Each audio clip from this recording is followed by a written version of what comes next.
हाँ वकील साहब नमस्कार। नमस्कार जी, आइए आइए। वकील साहब एक सवाल पूछना था आपसे। बताइए। मैं ये पूछना चाह रहा था, क्या मैं नगद में कोई लोन तो ले सकता हूँ? जी, ले सकते हैं। बिल्कुल ले सकते हैं, लेकिन 20,000 रुपये तक। इस बात का विशेष ध्यान रखिए। सेक्शन 269 एसएस के अनुसार हम 20,000 से ज़्यादा का नगद में लोन नहीं ले सकते। अगर इससे अधिक का लोन आपको चाहिए तो आप फिर बैंक के माध्यम से ही, चेक के माध्यम से ही इस लोन को ले पाएंगे। लेकिन ये पाबंदी 20,000 वाली तब लागू नहीं होती है जब ये लोन आपने सरकार से लिया हो, बैंक से लिया हो, पोस्ट ऑफिस से लिया हो या किसी सहकारी बैंक से लिया हो। यानी कि बैंकों से लेंगे तो ये पाबंदी लागू नहीं है। किसी प्राइवेट व्यक्ति से लेंगे, किसी व्यक्तिगत तौर पे लेंगे तो आप 20,000 रुपये से ज़्यादा का नगद लोन नहीं ले सकते। वकील साहब एक सवाल और था आपसे। बताइए। मैं ये पूछ रहा था कि जो मैं अपनी सेल काटता हूँ जी, तो उसका नगद में कितना पेमेंट ले सकता हूँ? बहुत अच्छा क्वेश्चन है आपका। जी, आपने अगर कोई सेल करी है तो आप नगद में केवल 2 लाख रुपए से कम का पेमेंट नगद में ले सकते हैं।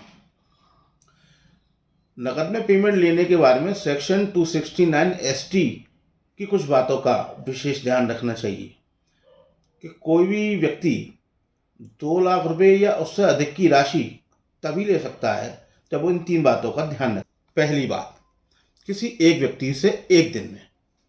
इसका अर्थ ये है कि जैसे आपने आज 2 लाख से कम का बिल काटा और आपने आगे भी कभी 1-2 लाख से कम का बिल काटा, तो आप दोनों ही दिन नकद पेमेंट ले सकते हैं, आज भी और अगला बिल आप जब काटेंगे तब भी। और उसके बाद भी अगर आप कोई बिल 2 लाख से कम का काटते हैं तो उसका पेमेंट नकद में ले सकते हैं। अब दूसरा पॉइंट, किसी एक सौदे के संबंध में आप यह नहीं कर सकते।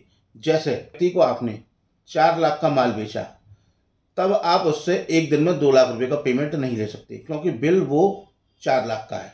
छोटा बिल होता तो आप ले सकते थे, 2 लाख से ऊपर के बिल पर आप बिल्कुल भी नगद में भुगतान प्राप्त नहीं कर सकते। और तीसरी सबसे महत्वपूर्ण बात, किसी एक अवसर के संबंध में। इसका अर्थ ये है कि मानो आप एक इवेंट मैनेजर हैं और आप इवेंट मैनेजर होने के तौर पे एक किसी समारोह में 2 से 3 काम करती हैं।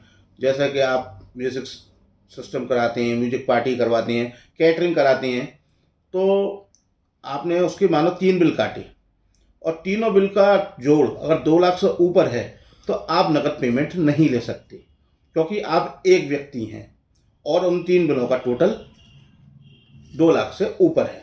हाँ, अगर वो बिल तीनों मिलाकर 2 लाख से कम के होंगे तो आप पेमेंट नगद में ले सकते हैं। बस इन बातों का ध्यान रखिए और सावधानी रखिए और बचिए। अच्छा वकील साहब नमस्कार।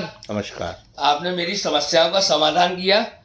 मेरे को फिर दोबारा कोई समस्या होगी तो मैं आपको फिर परेशान करूंगा। अच्छा वकील साहब नमस्कार। बिल्कुल, नमस्कार।